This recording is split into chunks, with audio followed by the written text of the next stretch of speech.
کہ میاں دیکھو تمہارا پتی جو ہے, تمہارا شوہر کچھ بھی نہیں کر پا رہا کیونکہ تم پہ پیسے نہیں, ارے 20-25 ہزار روپے تمہیں 30,000 مل جائیں گے اور بہت کم اس کے اوپر سود ہوگا, آہستہ آہستہ دے دینا, آہستہ آہستہ, قسطیں بھی زیادہ بڑی نہیں ہے, کم از کم تیرا شوہر کوئی کاروبار لے کے بیٹھ جائے گا, تمہارا کام چلے گا.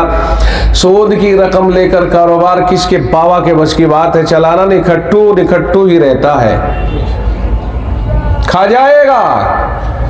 شیطان اس کے ساتھ ایک قافلہ آتا ہے, سودی رقم کے ساتھ شیطانوں کا ایک قافلہ آتا ہے, گندی رقم ہے اس لیے اس سے نفع نہیں ہونے دیتا ہے وہ.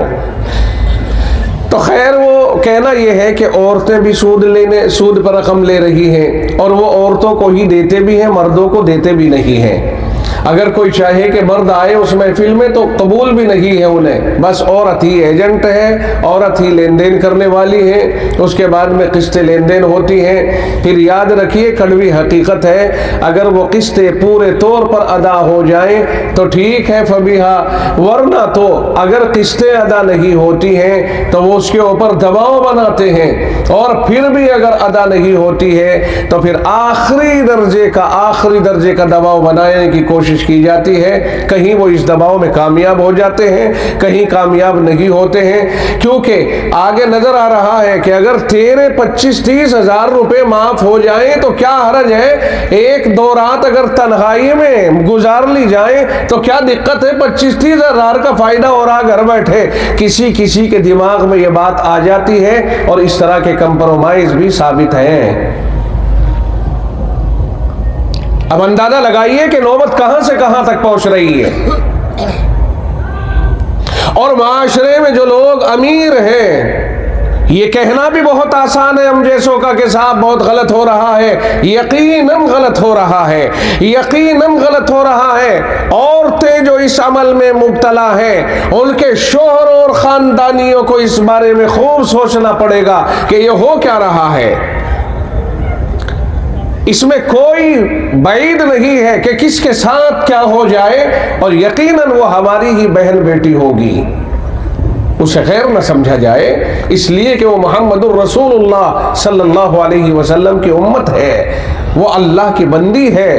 اس کے ساتھ اگر عزت کے ساتھ کچھ ہو رہا ہے, چھیڑ چھاڑ ہو رہی ہے, تو وہ ہماری غیرتوں کو للکار ہے. اس لیے ہم ان لوگوں کو, ہمارے معاشرے کے جو سربراہ ہیں, امیر ہیں, جنہیں اللہ نے گنجائش دی ہے, جو لوگ اس لائق ہیں, ان لوگوں کو چاہیے کہ وہ کم از کم اتنا تو کر لیں کہ 10-20 آدمی, گاؤں کے مضبوط قسم کے آدمی جمع ہو کر اور ایک باقاعدہ ایک اس طرح کی کمیٹی بنائیں اور طے کریں کہ ہم اتنا پیسہ اس کے اندر جمع کرتے ہیں, اور اس پیسے سے اس طرح کے غریبوں کا, گاؤں کے اس طرح کے غریبوں کا کام چلائے جائے. وہ تو سود پر عورتوں کو بانٹ رہے ہیں, لعنت ہو اس طرح کی حرکتوں پر. اور آپ میں جو امیر ہیں, جو سمجھدار قسم کے لوگ ہیں, اس طرح کے لوگ ایک کمیٹی بنائیں, 20-30 آدمیوں کی کمیٹی بنائیں اور خیر خواہی کریں, اور یہ طے کریں کہ مثال کے طور پر ہمیں اس کمیٹی میں 1-2 لاکھ روپے جمع کرنے ہیں امت کی خیر خواہی کے لیے. اگر 20 آدمیوں نے 2 لاکھ جمع کیے تو 40 لاکھ ہو گئے. گاؤں میں اگر 100-200 آدمی بھی پریشان حال ہوں گے, اتنوں میں ان کا کام چل جائے گا.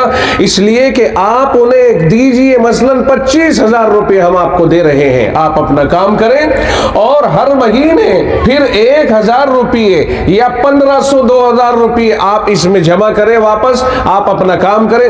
تو اس طرح غریبوں کی مسیحائی ہوگی, اور اس طرح غریبوں کی پشت پناہی ہوگی, اور اس طرح غریبوں کے ساتھ ہمدردی ہوگی. اور یہ جو سود پر رقم لینے کی لعنت میں ہماری بچیاں پھنس گئی ہیں, اس طرح کی بچیاں اس طرح کی سودی لعنت سے اور اس طرح کی چیزوں سے بچیں گی, اور گاؤں کا گاؤں خیر اور بھلائی کے کام پر آ جائے گا. اور اس کا فائدہ یہ ہوگا کہ ایک گاؤں میں اگر یہ نظام دکھائی دے گا تو دیگر لوگوں کے یہاں بھی اس کی تحریک چلے گی, اور یہ جو وبا آ رہی ہے اس وبا کا مقابلہ کیا جا سکتا ہے. تقریریں کرنا اور یہ بتا دینا کہ یہ غلط ہے, محض اتنا ہی کافی نہیں جب تک اس کا توڑ نہ پیش کر دیا جائے.